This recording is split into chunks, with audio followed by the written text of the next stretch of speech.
Pinatong patungan ng konti, halo. Yung na kinumpak. Bago gawa na lang ito. At ito, imagine nyo ha, walang tubig na dumadaan dito. Ito'y kalsada. Kalsada, and yet, sira. Hindi ko na may paliwanag ito. Ayan, ang laman loob, puro, ang laman loob. Bakal. Paano titino? Kita nyo. Parang may tago.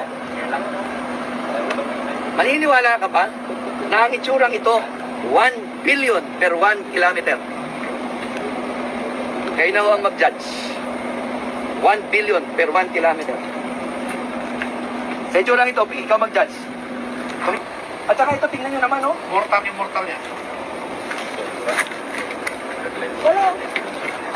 Kahit ang halwa, Ang materialis galing dito. Ang bato galing dito. ito daw ang kabila, halwat daw ito, tinakluban lang.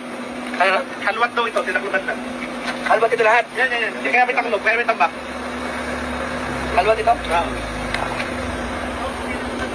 Pwede natin silipin. Pwede natin ito silipin. Pahukay natin, ayun naman ko. Kanina ba ako yung kanila? Kanila. Ay, ayoko. At tayo, magkalkala na konti. Naman. Pala ka na ng konti. Ito ang 1 billion per 1 kilometer. Tanong ko nga, paano ito pumasa sa inspection eh? Ang mga tanong natin, paano pumasa ito? Sa inspection, sa technical inspection, paano pumasa sa COA? Ano pong ginagawa ng UAU? Ano ginagawa? Di ba may quality control?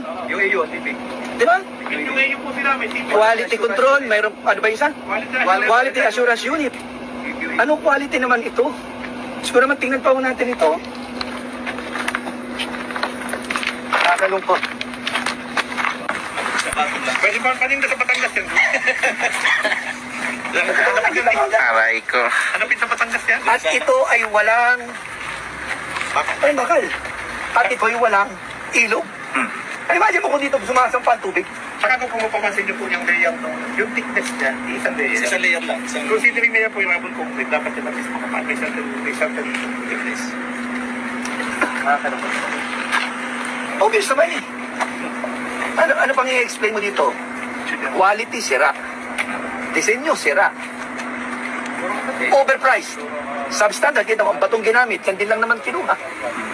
Sa ilog din lang. Oo, at saka kita nyo naman ang itsura. Oh. Pag flood control, ibig sabihin, kaya niyang i-control ang flood.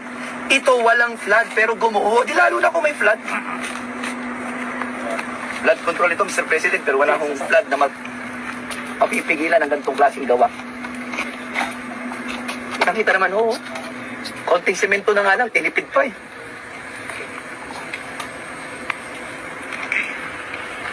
Ang budget ng Kapitolyo sa isang taon ay 2.9 billion. Nandun na lahat ng sweldo, gastos sa ospital, pagkain, lahat ng supplies, lahat ng pagawaing bayan. Ito po, 1 billion, 1 kilometro. Ibig sabihin, 3 kilometro nitong gantong itsura ng gawa, yun na ang taon ng budget ng Kapitolyo. Taon ng budget pero gantong klase ang ginawa. Ano naman nung klaseng puso meron ng gumawa at nagpagawa nito. Siguro naman no, kahit sinong ama masasaktan sa ganito. At siguro din ho,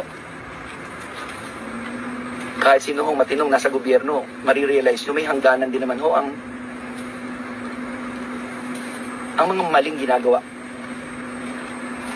Hindi ko inaalis na may magandang intensyon. Maaari ang naglagay ng pondo.